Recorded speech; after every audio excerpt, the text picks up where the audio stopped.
आता बघा, आपण विसंगत पद ओळखतोय वर्गीकरणामधलंच. 145, 325, 485 आणि 225 याच्यामध्ये जर आपण बघितलं तर 145 म्हणजे 12चा वर्ग, 144 आणि त्याच्यामध्ये 1 मिळवला आहे म्हणजे झाले 145. आता 325 मध्ये हा 18चा वर्ग आहे बघा. यामध्ये मी पुन्हा पुन्हा सांगते, वर्ग पाठ करा. 324 हा 18चा वर्ग आहे आणि त्याच्यामध्ये 1 मिळवला आहे म्हणजे झाले आपले 325. आता पुढचं आपण जर बघितलं तर 485. 485 म्हणजे हा नक्कीच 20च्या पुढचा आहे, म्हणजेच 22चा वर्ग आहे बघा. 22चा वर्ग आहे 484 आणि त्याच्यामध्ये 1 मिळवला आहे म्हणजे झाले 485. आता 225 मध्ये हा 15चा वर्ग आहे बघा. 225, परंतु त्याच्यामध्ये 1 मिळवला नाहीये म्हणून पर्याय क्रमांक 4 हा वेगळा आहे. लक्षात आलंय? त्यानंतर आपण बघूया त्याच्या पुढचं बघा. 350, 2133, 144 आणि 225 याच्यामध्ये जर लक्ष दिलं आपण तर 3च्या कसोटीचा वापर होतो बघा. 3 आणि 5 जर मिळवले तर यांची बेरीज होती 8. 3ची कसोटी असं सांगते की दिलेल्या संख्यांची जर बेरीज केली, आता याच्यामध्ये 0 जरी मिळवलं तर उत्तर 8च येणार आहे आणि त्या बेरजेला जर 3 निशेष भाग जात असेल तर त्या सगळ्या संख्येला 3 भाग जातो, म्हणजे याला 3 भाग जात नाही. 2 आणि 1 3, 3 आणि 1 3, 2 आणि 1 3 आणि 3 आणि अधिक 3 म्हणजे याचा उत्तर येते 9. 9 3च्या पाड्यात आहे, 3 त्रिक 9 म्हणजे या संख्येला 3 निशेष भाग जातोय.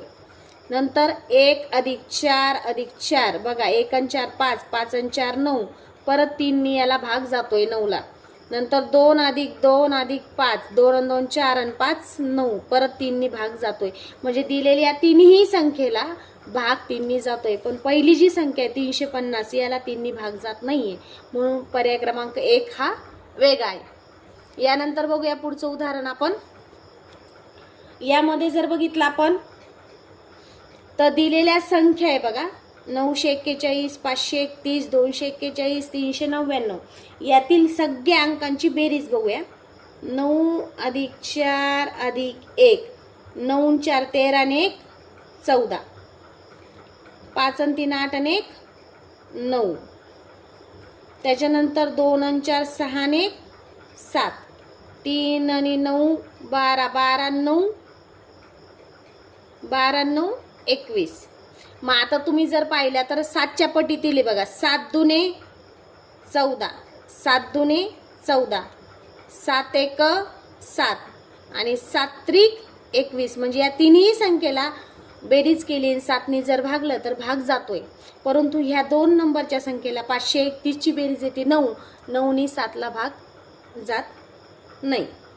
आलंय लक्षात? पुढचं उदाहरण बघा. आता याच्यामध्ये पूर्ण वर्ग संख्या म्हणजे 256 पाहिजे होती, इथं 216 आलेली प्रश्नामध्ये. 256 हा 16चा वर्ग आहे म्हणून बाकी या सगळ्या वर्ग संख्या नाहीये, फक्त 256 हा 16चा वर्ग आहे म्हणून पर्याय क्रमांक 2 हा वेगळा आहे. यानंतर पुढचा प्रश्न बघूया आपण. आता बघा, जर असा हा प्रश्न किचकट आहे, लक्षपूर्वक बघा. 98 छेदामध्ये 112. जर 98ला आपण 14ने भागलं म्हणजे 14च्या पाड्यामध्ये 98 येतात. 14 7 98 आणि 14च्याच पाड्यात 112 येतात बघा. 14 8 112 म्हणजे 7/8 आपलं उत्तर येतं. म्हणजे 133ला करून बघूया. 133 आणि 154ला कोणत्या संख्येने भाग जातो तर दोन्ही संख्येला आपण 7ने भाग जातोय बघा. 7 1 7 खाली उरले 6 आणि 7 9 63, 7 दुने 14 आणि 7 दुने 14 म्हणजे आपला पूर्णांक येतो 19/22. आता 119 छेद 136ला आपण काय करणार आहे 17ने भागणार आहे. 17च्या पाड्यात 119 आहे बघा. 17 7 119 आणि 17 8 136. आता 154 बघूया त्याच पद्धतीने आपण. 154 भागिले 176. आता 154 कोणाच्या पाड्यात आहे तर 154 22च्या पाड्यात आहे बघा. 22 7 154 आणि 22 8 176. बघा सगळीकडे जर आपण बघितलं भागल्यानंतर अपूर्णांक मिळतोय 708 708 आणि 708. परंतु पर्याय क्रमांक 2 म्हणजेच 133/154ला जो अपूर्णांक मिळतोय तो वेगळा मिळतोय बघा. 19/22 म्हणून पर्याय क्रमांक 2 हा वेगळा आहे. त्यानंतर पुढचं उदाहरण बघूया आपण. पुढचं उदाहरण जर बघितलं आपण तर इथं सुद्धा 3ची कसोटी लावून बघा. 3ची कसोटी सांगते सगळ्या संख्यांची बेरीज करायची आपल्याला. बघा 6 9 15 15 2 17 17 1 18. 3च्या पाड्यात आहे. 6 5 11 11 1 12. 3च्या पाड्यात आहे. 5 7 12 12 1 13. 3च्या पाड्यामध्ये नाहीये. पुढचं बघूया आपण. 6 7 13 13 4 17 17 1 18. हा प्रश्न 2019च्या परीक्षेला विचारलेला आहे. बघा याला 3नी भाग जातोय, याला सुद्धा 3नी भाग जातोय आणि याला सुद्धा 3नी भाग जातोय. म्हणजे भाग कोणत्या संख्येला जात नाही 13ला. म्हणून पर्याय क्रमांक 3 हा वेगळा आहे. यानंतर पुढचा प्रश्न बघूया आपण.